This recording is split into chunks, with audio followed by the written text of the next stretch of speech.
You might want to finish this video before you finish that Homestyle Salisbury steak. The truth is, some of these trays deliver less than half real beef, padded with soy, starch binders, and gravy from powder that tastes more like salt water than Sunday dinner.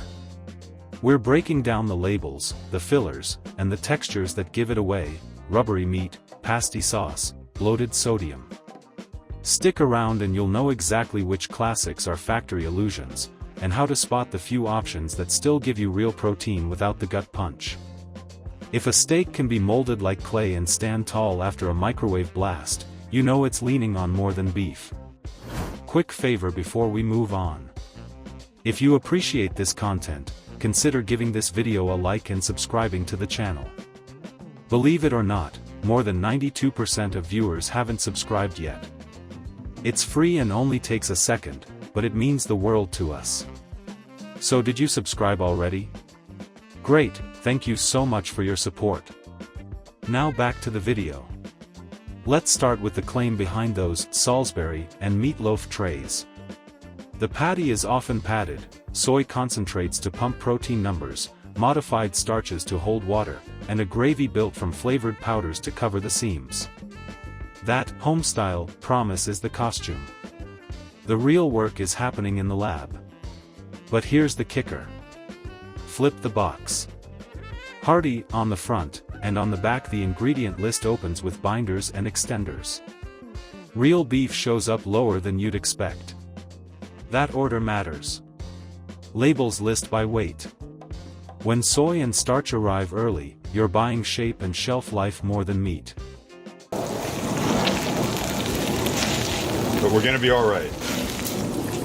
Perfect. Stay right there. And the first thing in, pound of onions. The rich, thick mushroom gravy just takes this meal right into another dimension.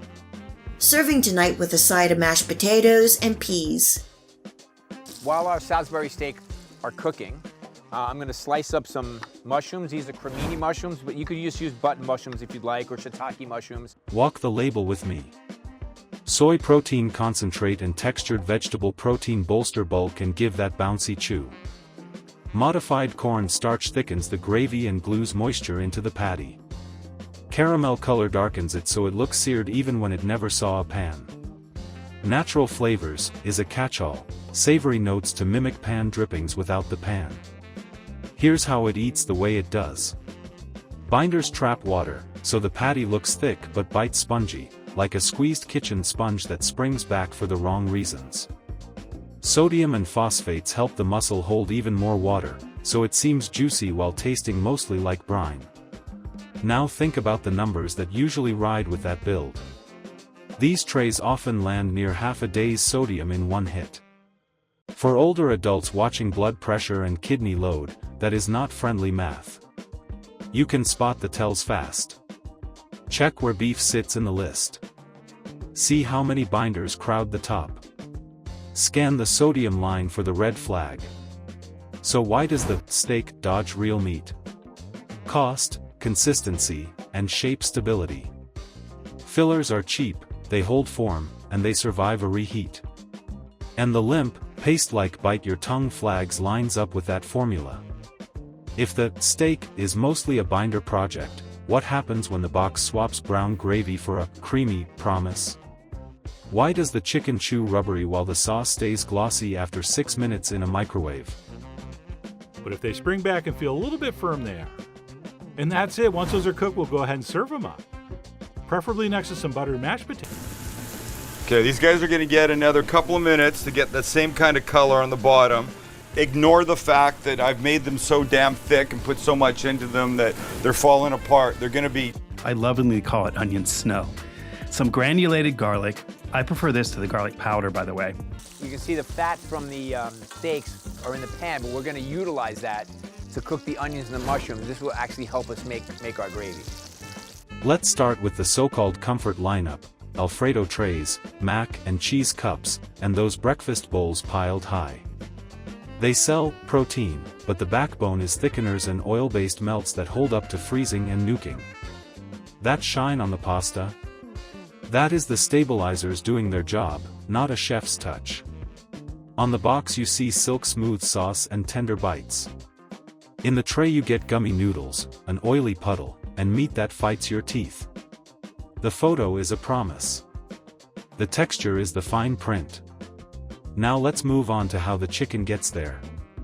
Processors use chopped or mechanically skimmed poultry parts shaped into uniform cubes, then pre-cook, freeze, and send it to a second cook in your microwave. Fast, uneven microwave heat makes the proteins tighten up and squeeze out moisture. They seize. That is how you get that rubber edge. The sauce survives because it is built to. Modified starches swell and hold water through the freeze-thaw cycle, and emulsifiers keep fat and water from splitting so the sauce looks glossy even after a blast. Processed cheese substitutes and vegetable oils melt on cue and fake the pull of real cheese without giving you the same flavor. Breakfast bowls run the same play. Not cracked today egg components, cured meats for punch, and a heavy base of potatoes or rice to add bulk. Sugar sneaks in with sauces and add-ins. Because we'll get the flavor into the patties without the texture. I hope you give this classic Salisbury steak recipe a try and enjoy. Which I think is just absolutely gorgeous. And if you want to give that a taste for salt, go ahead. But mine was perfect. Come on now. This is some serious comfort food. And here we are. Which is not only one of the best tasting brown gravies ever, but probably the most beautiful. I mean, come on, look at that. Salt stacks from the meats and the mix-ins.